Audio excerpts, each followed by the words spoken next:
Hey everybody, it's Ron from Ron's Basement. Thank you for joining me today.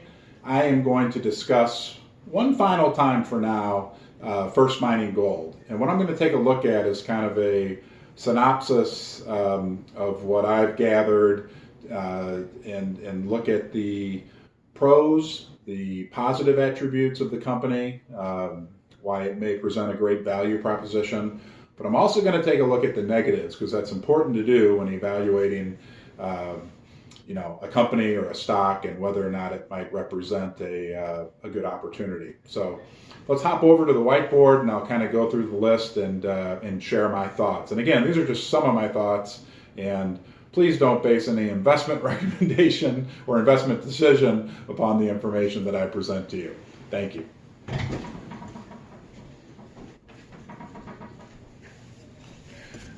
Okay,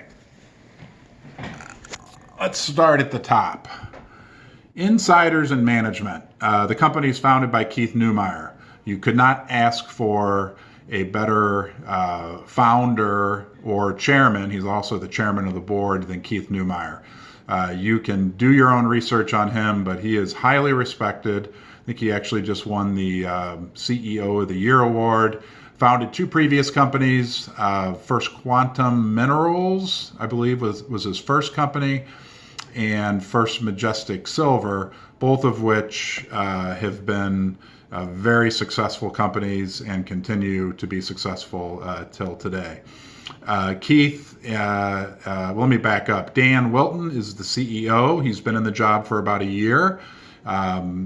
I don't think you can expect a whole lot out of a CEO during his first year. This is Dan's first CEO position, as far as I'm aware. So I would presume that he's very motivated to be successful. Seems like a very high quality individual. And the same with Keith Neumeyer. Both guys are kind of top tier type flight people. I believe to be trustworthy, honest, and doing their best for the company. The company did recently announce that there was a private placement in which both Dan, the CEO, and Keith are going to participate. As far as I know, we don't know specific numbers as to the extent of their participation, but anytime an insider buys stock in a company, anytime, it's a good thing. I mean, I don't know of a situation where it wouldn't be a good thing. All right, let's move on to the next point, value. The company currently trades at a level which represents about a $100 million market cap.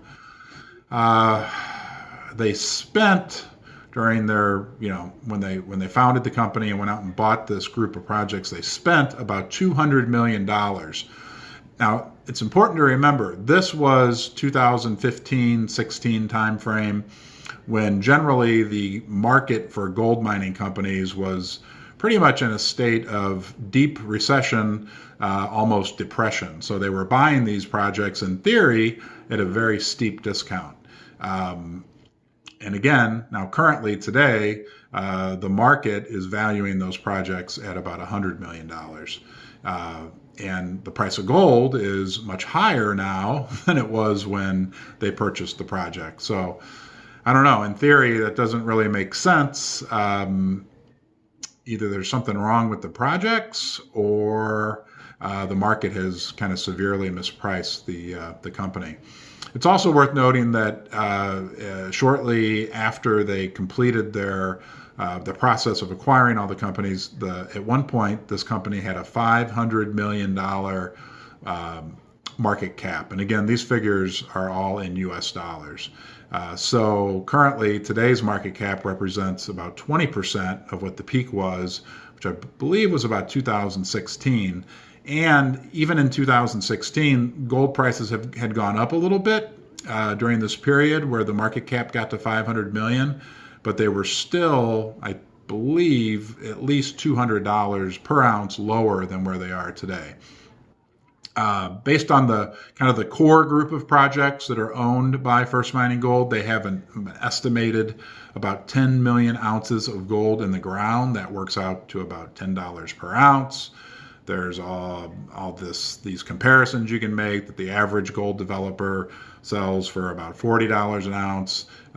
So again, in theory, First Mining Gold is vastly undervalued based upon a per ounce basis. Their main project, Spring Pole, is a huge project, about 5 million ounces, which they are developing themselves, very early stage. Goldland is their second core project, has about 2 million ounces. They put out some drill results today. I'm not going to comment on those because I don't really, I'm not strong in that area to begin with. And secondly, I think it's going to take a while to digest those results. But I will tell you the market is open and the stock has not responded overly in one direction or another, up or down. Pickle Crow, they just announced a partnership with that. I've made a video about that you can watch. That's about a 1 million ounce, but an exciting partnership with an Australian company. Cameron and Hope Brook are their other two projects. Both, I believe, kind of estimate roughly about 1 million ounces of gold each. But, considered to be high quality projects and prospects for, future acquisition or partnerships. Here's where it gets exciting. Positioning, timing, in theory, in the coming years, the large miners will find themselves cash rich and gold poor. Gold prices are pretty high right now, $1,575 roughly, $1,575 per ounce.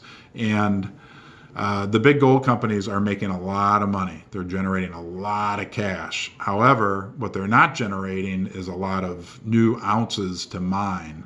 They're running out of ounces, gold ounces to mine. So if this trend are to continue, if gold prices stay where they are or maybe even go higher, these companies are going to have huge amounts of cash and not a lot of, they're going to be looking for new areas to go mine because they're running out of ounces in the ground. The other thing I think is a positive for First Mining Gold is, they're kind of in the doghouse. It's kind of like nobody's paying attention to them. They kind of changed their strategy a couple years back and going from a mineral bank to a developer. They had a CEO turnover. Again, I think we've got a great CEO in there now who's been there for about a year. They lost. I'm going to kind of move into the risks and negatives at this point. They lost. They were included in a couple of the indexes.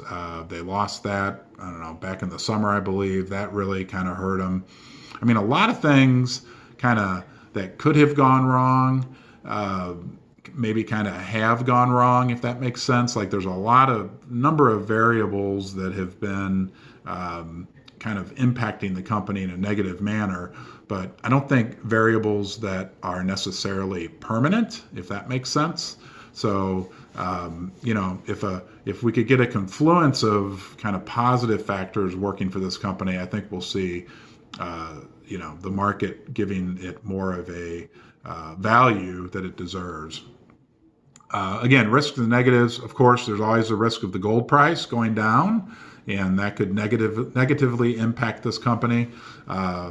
Although, again, barring a complete collapse in the gold price, I think that a lot of the negativity has already been baked in for good old First Mining Gold. There's project risk.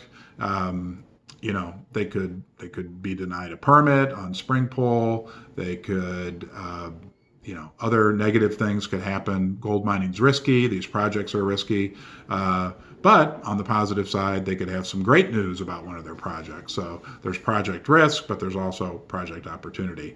They are burning cash. They're not generating any revenue.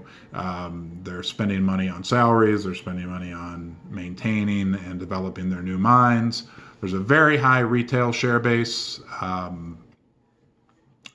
That's can make for some volatility. There's not a lot. There's no one big shareholder, and there's not a lot of institutional shareholding, which is generally looked at as kind of a negative.